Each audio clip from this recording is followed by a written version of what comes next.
ஆமாம், அது அமைச்சர் இடத்துல மற்ற ஆளுகளுமே இல்லை.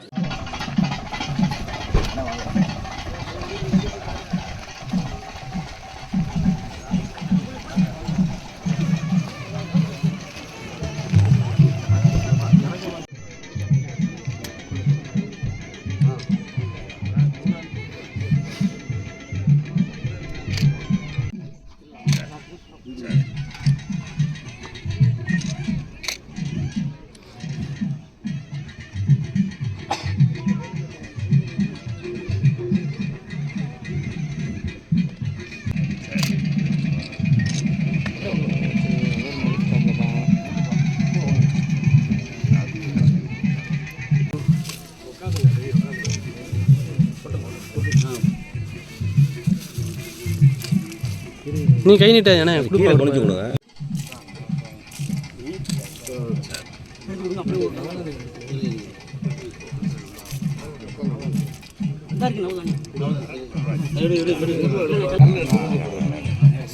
அண்ணே கொஞ்சம் தலை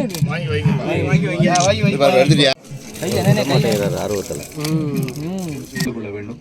அந்த வகையிலே மறைந்த சுதந்திர போராட்ட வீரர்கள், தென்னிந்திய சாதனையாளர்களை எல்லாம் வெளிச்சத்துக்கு கொண்டு வரும் மாண்புமிகு முதலமைச்சருக்கு என்னுடைய நன்றியை தெரிவித்து, இந்த முயற்சி இதோடு நிறுத்திவிடக்கூடாது.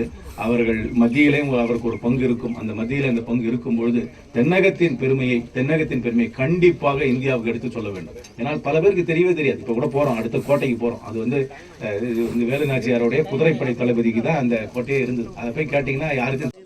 செய்தி மக்கள் துறை தொடர்புத்துறை சார்பாக மாண்புமிகு முதலமைச்சர் அவர்களால் 22/1/2024 அன்று காணொலி காட்சி வாயிலாக சுதந்திர போராட்ட காலத்தில் காந்தியடிகள் ஜீவாவுடன் சந்தித்து அதுக்குள்ள நினைவாக புதிதாக கட்டப்பட்ட உள்ள மணிமண்டபத்திற்கு அடிக்கல் நாட்டியதை தொடர்ந்து இன்றைய தினம் குத்துவிளக்கேற்றி பூமி பூஜை செய்து துவங்கி வைக்கிறதுக்காக இந்த மண்டபம் ஆனது நீண்ட நாளா சிவகங்கை மாவட்டத்தில் அமைக்கப்படணும் அப்படின்ற ஒரு கருத்து வந்து இருந்துகிட்டே இருந்துச்சு. ஸோ அதன் அடிப்படையில் கவர்மெண்ட்ல ப்ரப்போசல் போய் அது அனௌன்ஸ்மெண்ட் ஆகி இடத்தை தேர்வு செஞ்சு நம்ம கவர்மெண்ட்டுக்கு கருத்துரு அனுப்பி அதன் அடிப்படையில் இப்போ வந்து இந்த ஒர்க்கு சாங்ஷன் ஆகி 1வது மாதம் அன்றைக்கு சிஎம்னால வர்ச்சுவலி ஆன்லைன் மூலமாக அந்த அடிக்கல் நாட்டுற அந்த இது வந்து நடந்துச்சு. ஸோ அதன் தொடர்ச்சியாக தான் இன்னைக்கு இந்த வேலைகள் வந்து ஆரம்பிக்க போகிறோம். 3 கோடி மதிப்பீடு இந்த ஒர்க்கானது கட்டிடமானது கட்டப்படும். முதலமைச்சர் அண்ணன் தளபதி அவர்களுடைய இந்த அரசு பொறுப்பேற்ற பிறகு பல்வேறு பணிகள் அனைவரும் பாராட்டக்கூடிய அளவிற்கு, அது அடிப்படை கட்டமைப்பு வசதிகளாக இருந்தாலும் சரி, அல்லது கல்வி, சுகாதாரம்,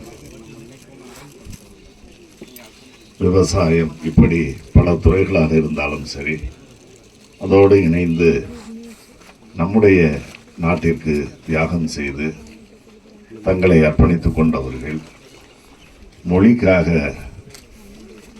சாதனைகளை படைத்து காட்டியவர்கள், மொழி வளர்ச்சிக்காக பாடுபட்டவர்கள், இப்படி அந்த சான்றோர் பெருமக்களையும் கௌரவப்படுத்துவதில், அவர்களை முன்னிலைப்படுத்துவதிலும் இந்த அரசு மாண்புமிகு முதலமைச்சர் அவர்கள் முனைப்போடு செயல்பட்டு வருகிறார்கள். அந்த அடிப்படையிலே தான் இன்றைய தினம் தோழர் ஜீவா அவர்கள் நம்முடைய இந்த பகுதியில் ஆசிரியராக இருந்த நேரத்தில் சுற்றுப்பயணம் மேற்கொண்ட காந்தியடிகள் அவர்கள் தோழர் ஜீவா அவர்களை பற்றி கேள்விப்பட்டு அவரை சந்திப்பதாக வரலாறு இருக்கிறது.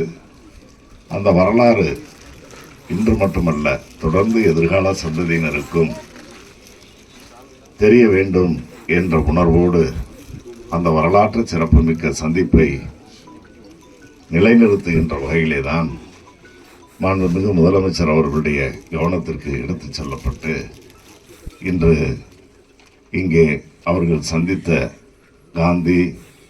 அண்ணல் காந்தி அவர்கள், தோழர் ஜீவா அவர்கள் சந்தித்த அதை நிலைநிறுத்துகின்ற வகையில் ஒரு அடையாள சின்னமாக ஒரு மணிமண்டபம் இங்கே அமைக்கப்படுகிறது. எல்லாம் இருட்டடிப்பு செய்யப்படுகிறது என்ற வேதனையை